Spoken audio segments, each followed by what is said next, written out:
Hola chicos, ¿cómo están?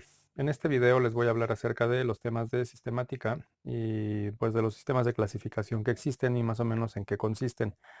Espero que pueda hacerlo lo más rápido posible porque es un tema muy amplio en el que existen muchas subáreas. Lo primero que deben de saber como importante tiene que ver con qué es la sistemática y cuáles han sido los tipos de clasificación. En general, a lo largo de la historia de los seres humanos, ha habido muchas formas de clasificar a los seres vivos y obviamente también los objetos que no están vivos. En culturas más antiguas se podría haber dicho, no sé, y me refiero a antiguas con muy antiguas, hace, pues, no sé, más de 30 siglos, más de 3000 años, cosas por el estilo, o todavía más antiguos en la época muy primitiva, de las primeras tribus nómadas que había de los seres humanos. Si se acuerdan de la Era del Hielo, esa película donde van buscando estos animalitos dejar a un ser humano con su familia. Bueno, las tribus eran nómadas, estaban moviendo, pero aquí lo importante es que esas tribus que se iban moviendo es muy probable que ya tuvieran algún sistema de clasificación, un sistema de clasificación muy empírico. Empírico significa que va basado mucho en la experiencia y no tanto en el razonamiento. Esos sistemas de clasificación podrían ahorita considerarse del tipo artificial. ¿Por qué artificial? Bueno, existen dos tipos de clasificación, la artificial y algo que se conoce ahora como natural. Cualquier tipo de clasificación artificial, pensando en los seres vivos, tiene que ver con cuestiones como, eh, y esto ya no importa si es del pasado o es más reciente, como me sirve o no me sirve. Por ejemplo, para una granja que se dedica al cultivo de peces, por ejemplo, una granja acuícola, pues hay especies de peces que les van a servir para poderlos vender y otras especies que no les van a servir para poderlos vender. Especies que se comercializan, por ejemplo. En el monto económico o pensando en una clasificación económica, podrían decir estos peces son baratos o estos peces son más caros y entonces ya empezarían a decidir eso es una clasificación artificial. Pensando un poco a lo mejor no en una granja acuícola, sino en una granja donde se vayan cuidando diferente tipo de animales, no sé, vacas, no sé, como en esas películas de Baby el Porquito Valiente. ¿Qué más había? Gallinas para poner huevos, a lo mejor había el perro que cuidaba las ovejas y obviamente las ovejas. Este tipo de animales que son económicamente importantes para ese granjero, pues son también de utilidad, es una clasificación de utilidad. Estos animales me sirven porque de aquí eventualmente yo puedo comer o puedo venderlos y obtener un ingreso extra. Pero hay cierto tipo de animales que a ese granjero no le sirven y no necesariamente para vender, sino también para comer. Tal vez una serpiente no le sirve a ese granjero, tal vez una ballena o un elefante no le sirven. Pero para otros lugares del planeta, un elefante a lo mejor puede servir para apoyar en procesos de, eh, de cultivo o deforestación o a lo mejor para simplemente paseos. Obviamente esas cosas de explotación de animales en cuanto a cuestiones económicas, en cuestiones alimenticias, pues se ha dado a lo largo de todo el tiempo que existen los seres humanos. También pasa lo mismo con las plantas. Pero todos esos sistemas de clasificación se basan principalmente en cuestiones, como les digo, que no tienen que ver necesariamente con las características que tienen los seres vivos. A partir de observar a los seres vivos y de lo que tienen, por ejemplo, algunos de los primeros filósofos y de las personas que trató de establecer una clasificación ya más o menos fija como para poder organizar a los seres vivos por ciertas características, pues si están vivos o no están vivos. Voy a poner aquí a los principales nada más, no quiero como saturarlos de información porque en este caso sí hay muchísimo.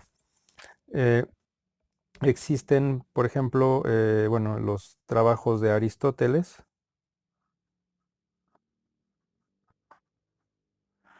Aristóteles, que trató de decir si los organismos estaban vivos y de acuerdo a qué características poderlos hacer.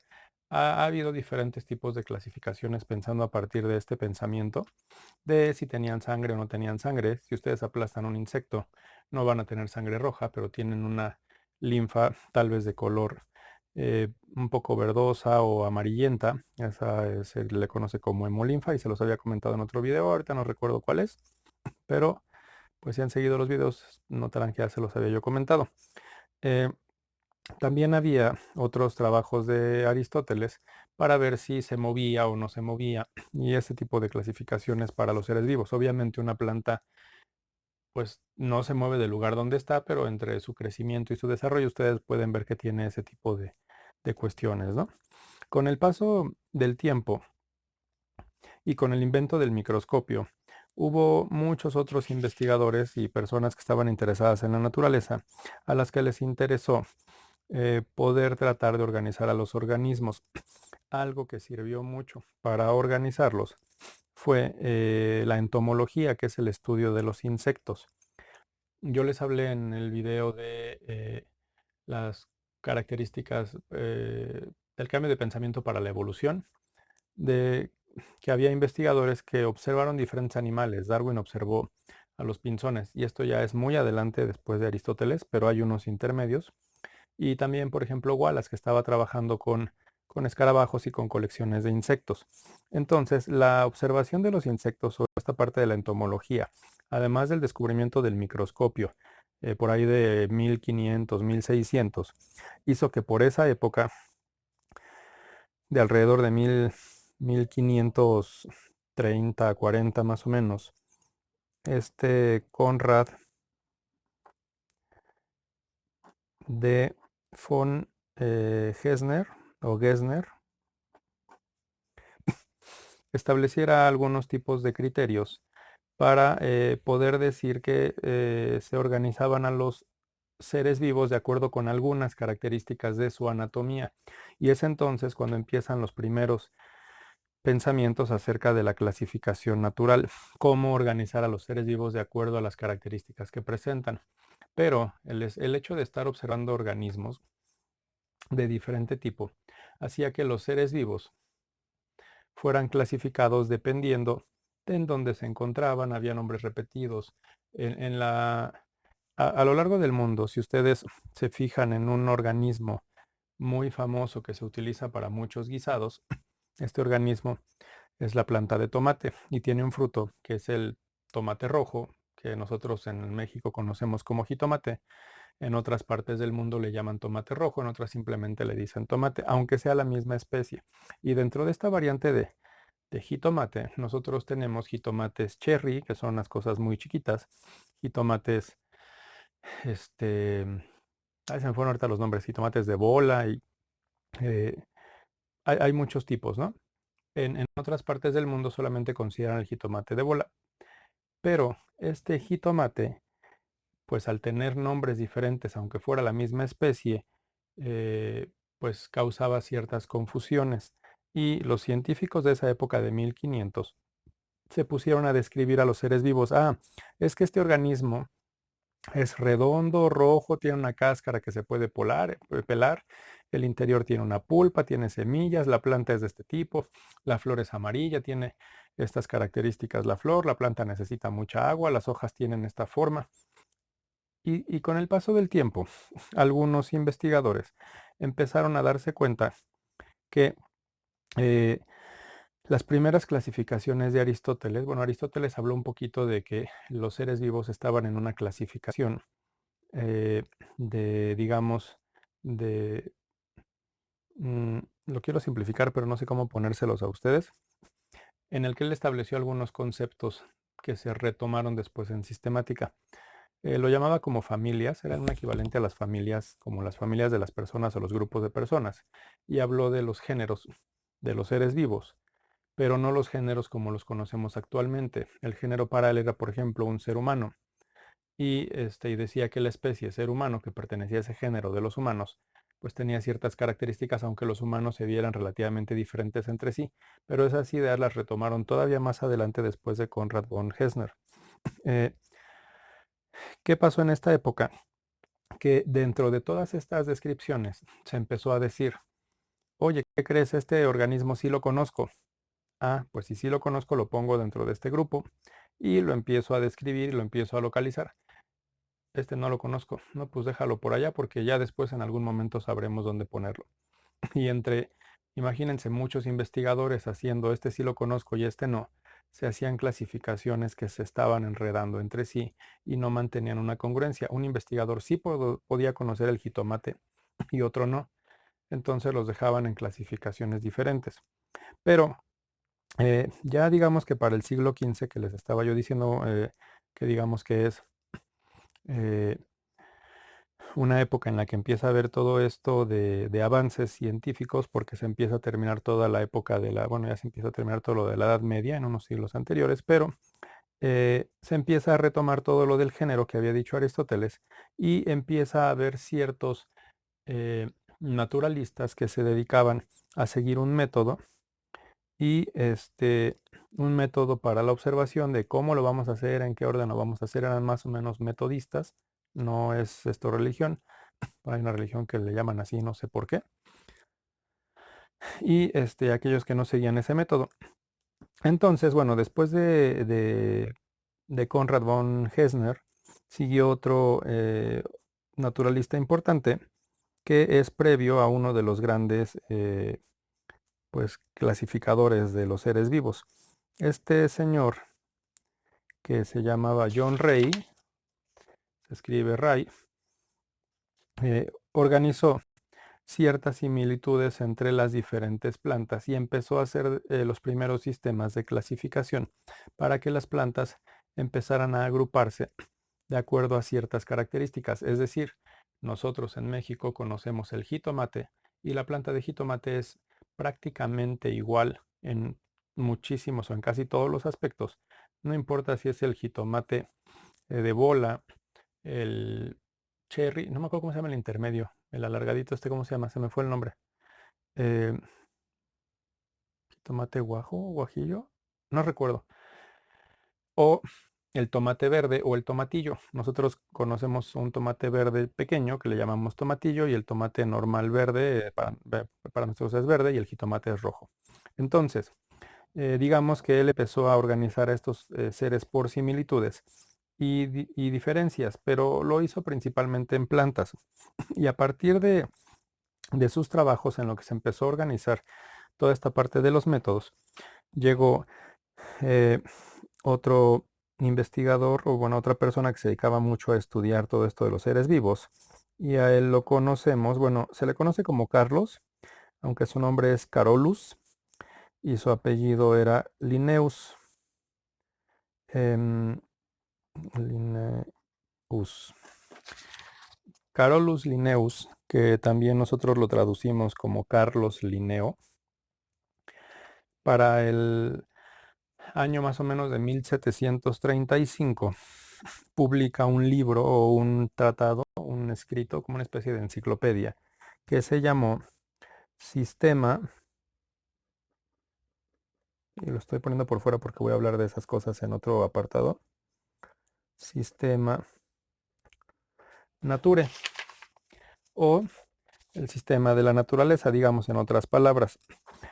Carlos Linneo empezó a darse cuenta de toda esta parte de los investigadores o de los naturistas que eran, todavía no se les llamaba biólogos, la palabra biólogo sale hasta pues, prácticamente mediados o finales de 1800 para empezar con 1900, todo antes era naturalismo, porque les gustaba la naturaleza y naturalismo implicaba pues cosas de la atmósfera, cosas de la tierra, cosas de las plantas, de los animales, no había tanta diferencia.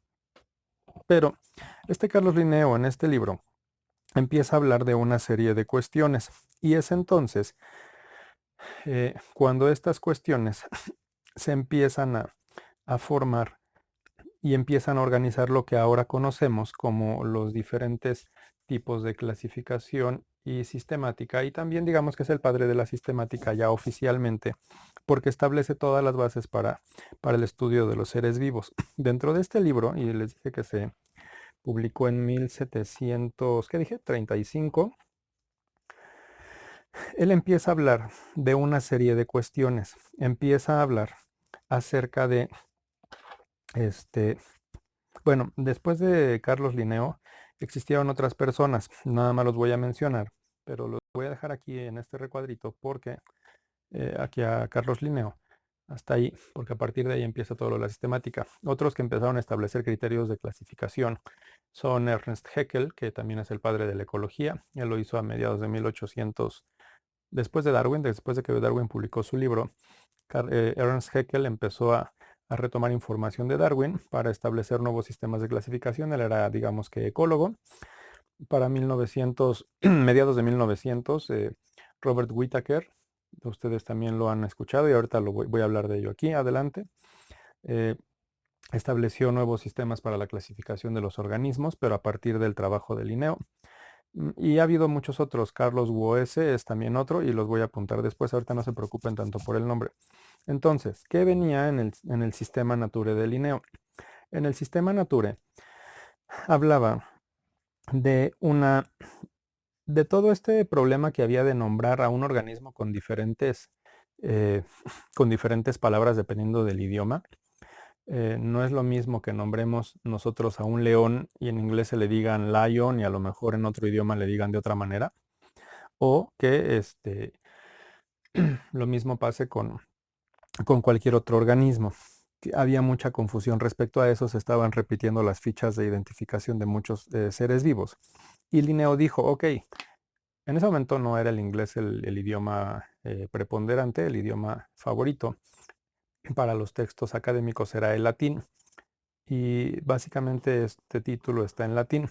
Y él establece nombrar a los seres vivos con dos nombres, con un nombre y un apellido. Pero antes de eso, antes de ese nombre y de ese apellido, él dijo que los organismos tenían que ser clasificados de una manera jerárquica. Es decir, de características muy generales para ir llegando hacia ellos. Y dentro de su sistema de clasificación, él estableció, digamos que más o menos 5 niveles. Este primer nivel engloba muchas cosas y digamos que es el conjunto.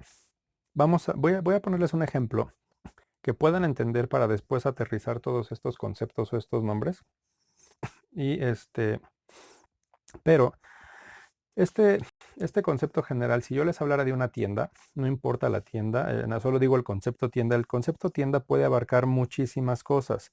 Puede abarcar tiendas de ropa, puede abarcar obviamente tiendas de abarrotes o tiendas de comida o tiendas de discos, o de música, eh, puede abarcar, bueno, tiendas de ropa, tiendas de alimentos y luego dije tiendas de música. Con esto lo voy a dejar hasta ahí para que me quepan.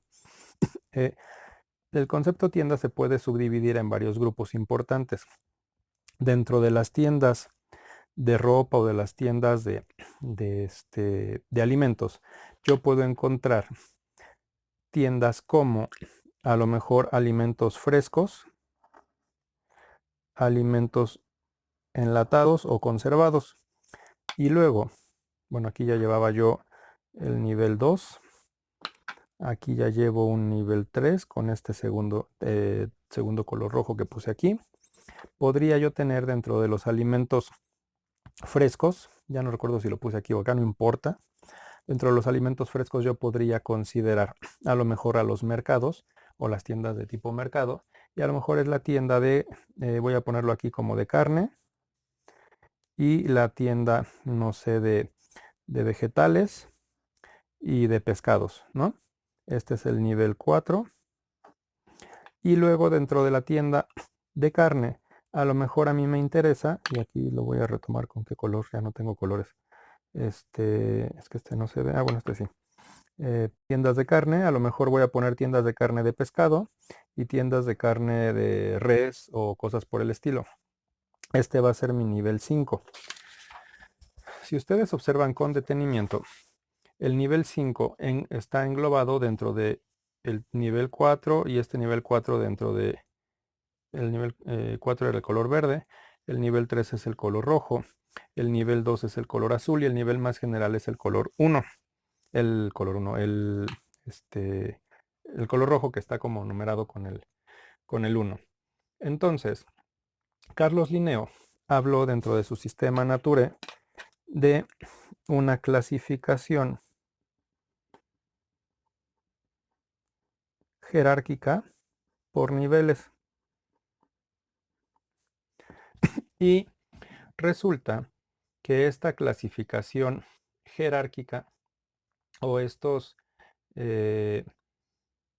niveles de clasificación empezaron a recibir ciertos nombres. Estoy queriendo desbloquear unas cosas, pero ya se trabó esta cosa.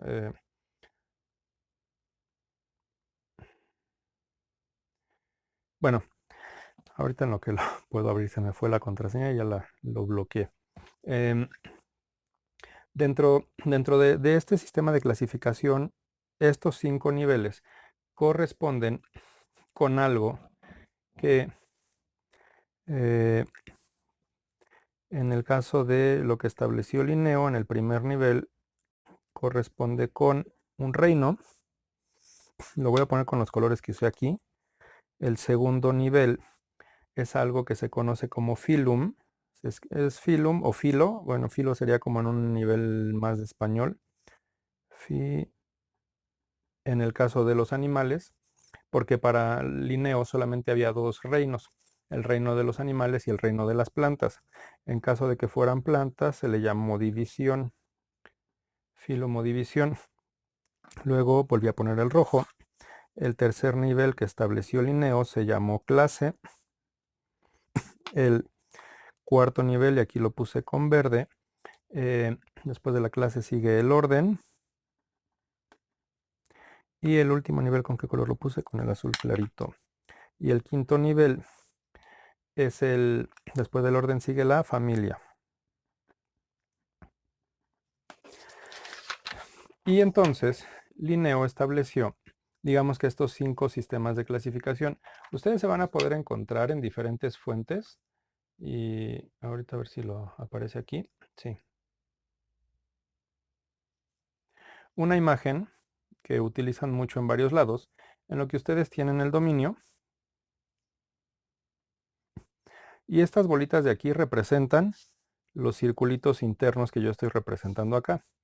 Este circulito interno pues representa varios reinos. Aquí están 2, 4, 6, 7 reinos. Sí, dependiendo de los sistemas de clasificación, hay gente que ahorita habla de 7 reinos. Pero ya dentro de uno de esos reinos pueden encontrar a lo mejor un filum. Y van a tener aquí, pues si lo amplían, van a tener un montón de grupos dentro del filum. Que yo lo puse, digamos que el filum es este color 2 y van a encontrar los recuadritos 3.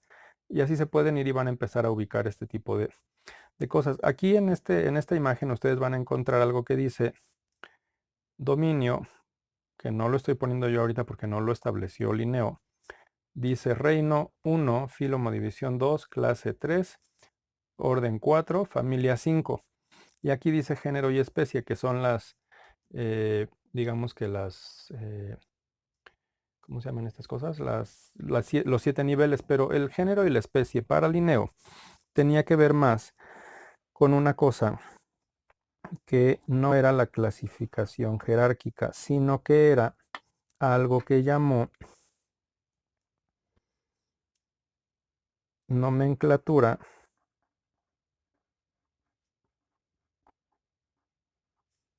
bi de 2, nomial. Binomial significa 2 nombres. También se le llama la fórmula binomial.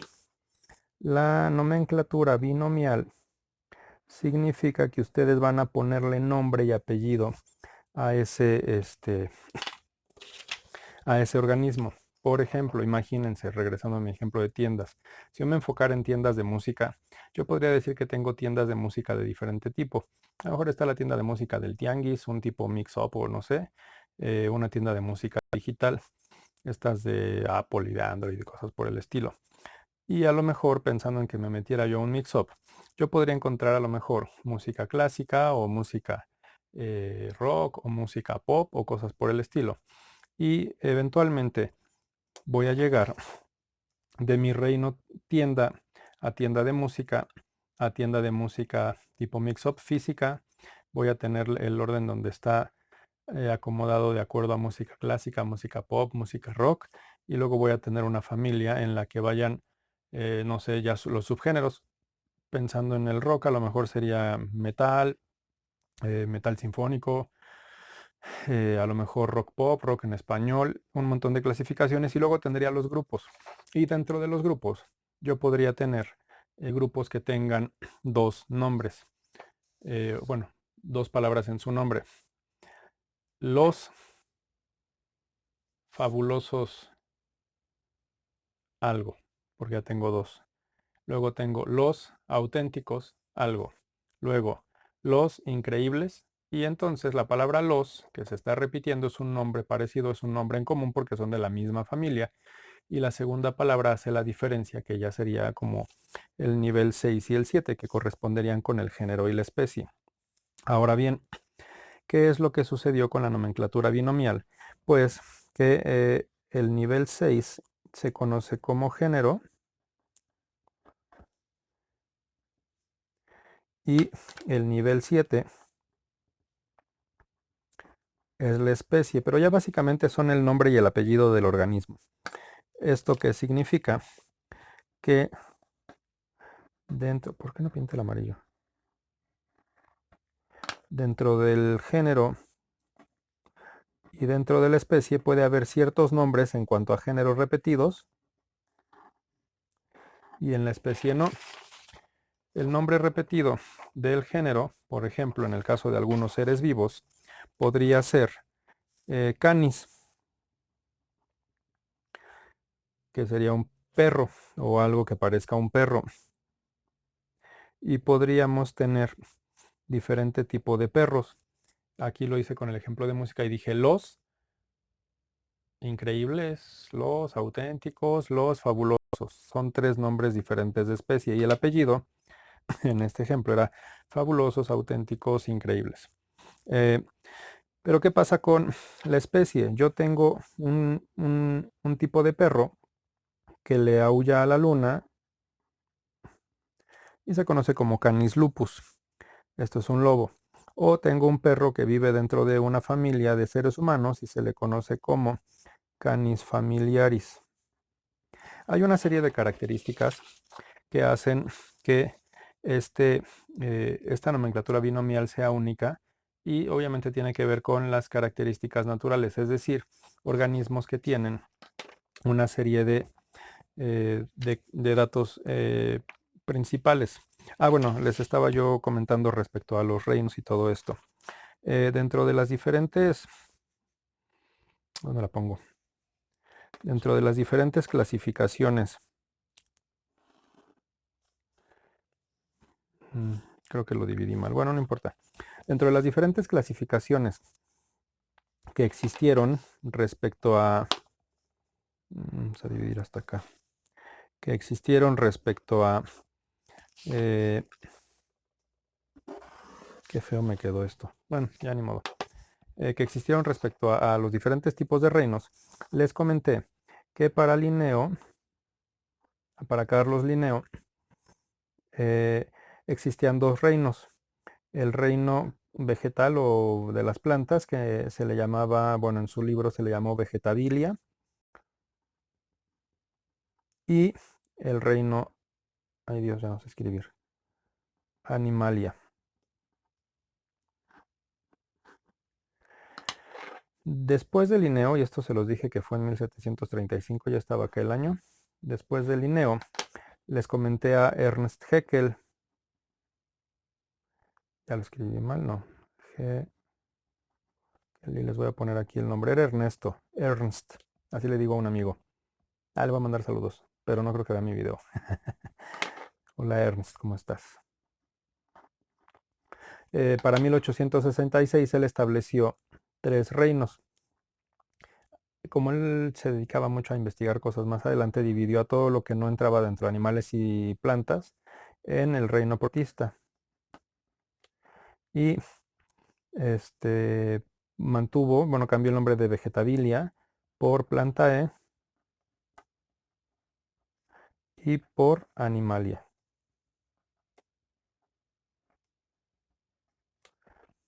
Después de Ernst Haeckel llegó, bueno, quiero que no se me vayan a perder, esta línea va así en cuanto al tiempo. Llegó Robert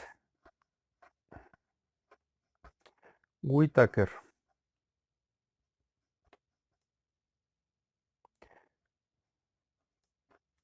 Este Robert Whittaker ya fue hacia 1969. Estableció lo que se conocen ahora como los 5 reinos y dividió a todo ese reino protista en otra serie de por otra serie de características. Lo dividió en 3 reinos y entonces apareció lo que fue el reino Monera. Algunos le dicen Monera, es el de las bacterias. El reino protista o protoctista, dependiendo de cómo lo estén traduciendo, el de los microorganismos como las amibas y los diferentes protozoarios. El reino fungi, que tiene que ver con los hongos. El reino plantae, que tiene que ver obviamente con todos los tipos de plantas. Y el reino animalia. Estos 5 reinos de Whittaker son los que ustedes manejan principalmente a partir de pues de lo que se les ha enseñado se les ha enseñado por lo general en la escuela. Pero a partir de los estudios de biología molecular se dieron cuenta que las diferentes características del ADN, de las biomoléculas que forman las membranas, las paredes celulares de los ribosomas, por ejemplo, que tienen los seres vivos para llevar a cabo una serie de cuestiones, llegó y se apellida Woes o Woes, se le pueden decir también.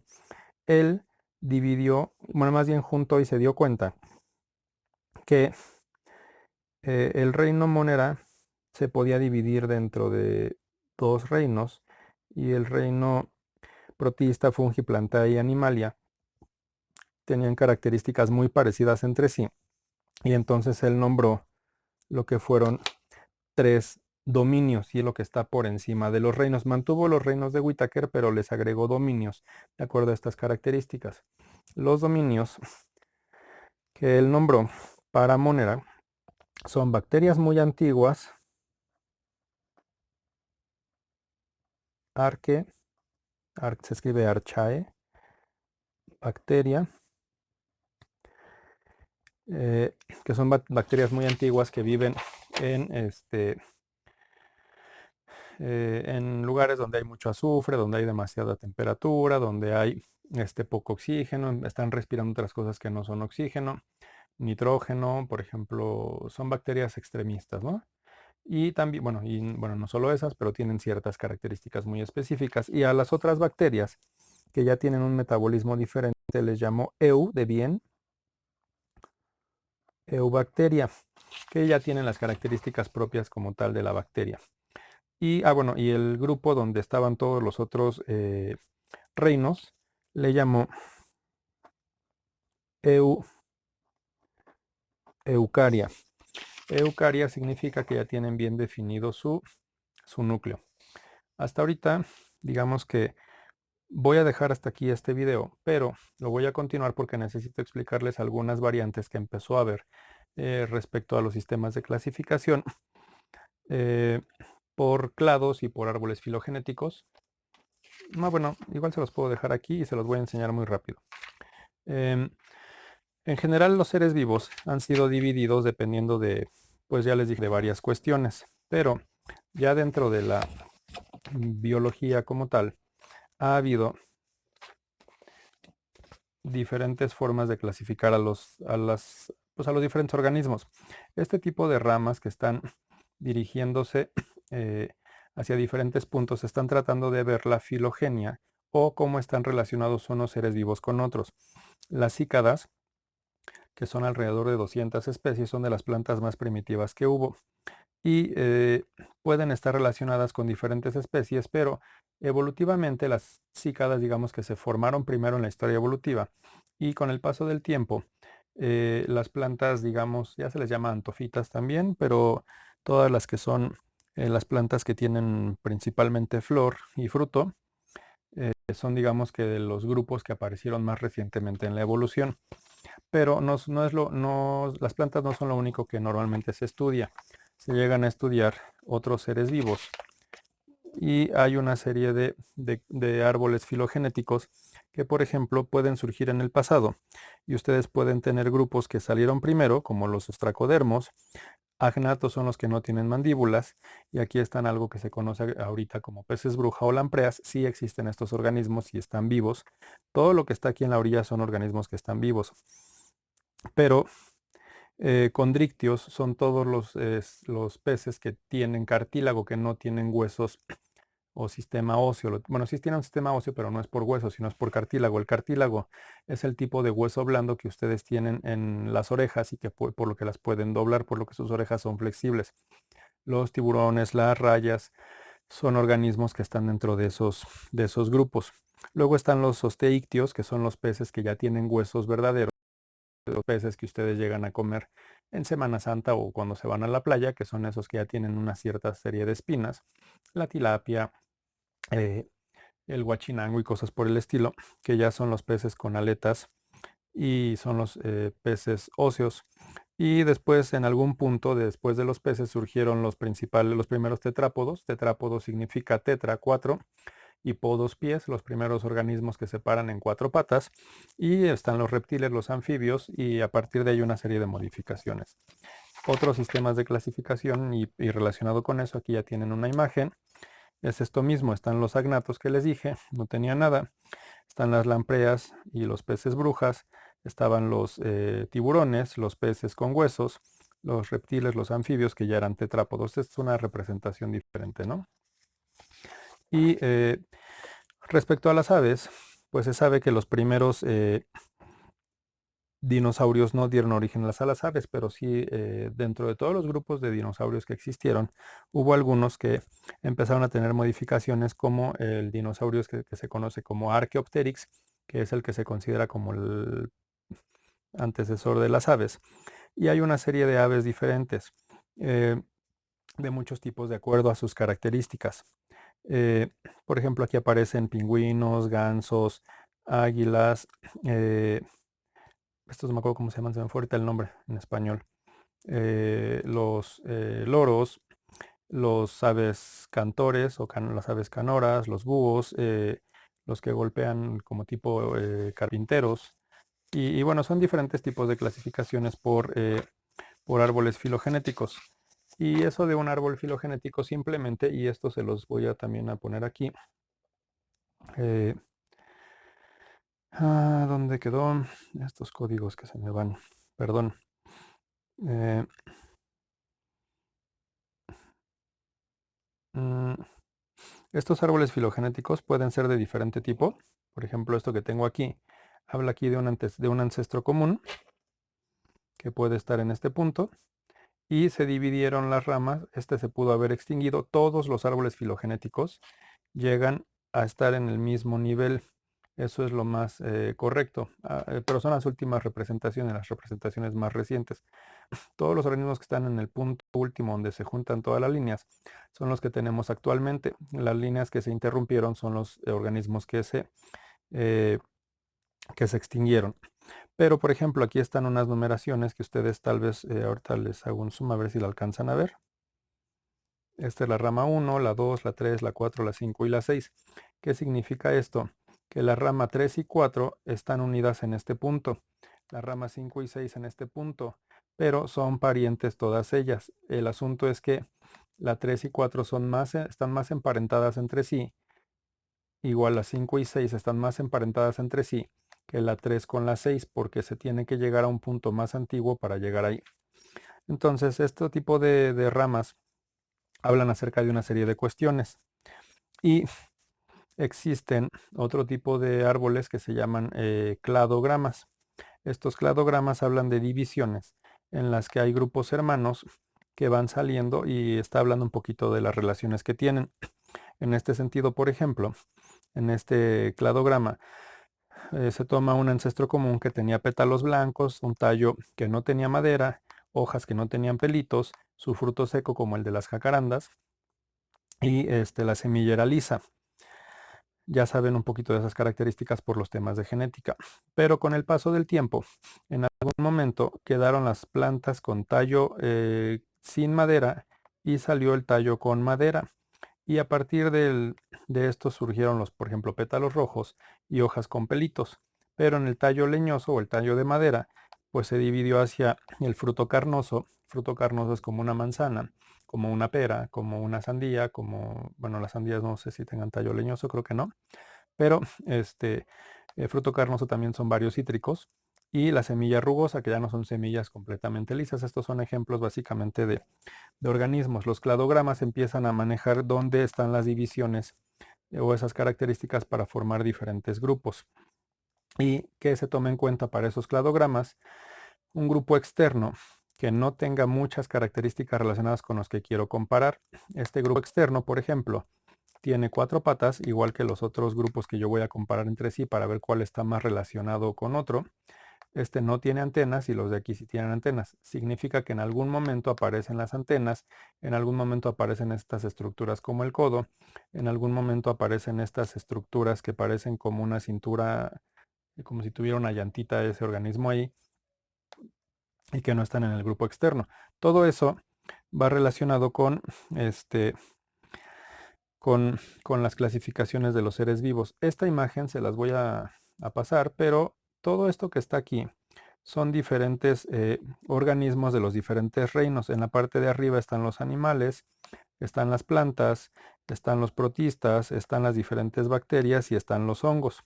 Si se hace un acercamiento a la zona de animales, se tiene todo esto. Son un montón de grupos, digamos que de clados, que están hablando de dónde nos encontramos como seres humanos dentro de toda la clasificación que existe de organismos en en el mundo. Y si vamos haciendo un zoom cada vez más fuerte, nos damos cuenta que pues estamos demasiado cerca de, de algunos organismos, pero pues significa que realmente somos una manchita minúscula en toda la cantidad de seres vivos que existen en el mundo.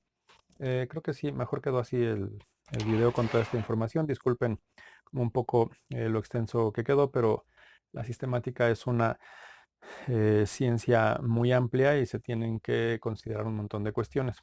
Si tienen dudas, por favor ya saben que pueden hacérmelas llegar, ya sea que me pongan la duda en el comentario, en uno de los comentarios aquí del video, si quieren saber algo más, o pueden hacerme llegar sus dudas en los diferentes sistemas de comunicación que tenemos por los grupos de Telegram o de las aulas de clases. Que tengan buen día.